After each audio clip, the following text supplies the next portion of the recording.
luat foc în trafic undeva pe splaiul Dâmboviței, în fața secției de pompieri. Mi se stricau frecvent luminile, nu știu ce aveam, becurile, nu se așa.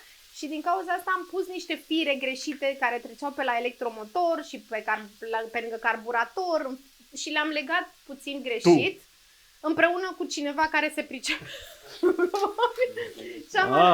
Și am luat foc în trafic undeva pe splaiul Dâmboviței, în fața secției de pompieri, de pe splai. Noroc că ploua, că n-a ieșit nimeni oricum. Am scos husele, am scos ce am putut, că husele erau noi. Și asta a fost primul lucru. Deci ai mai salvat câte ceva. Da, și mâncarea, pentru că de obicei balerinele și nu numai, sunt foarte multe femei care mănâncă în trafic.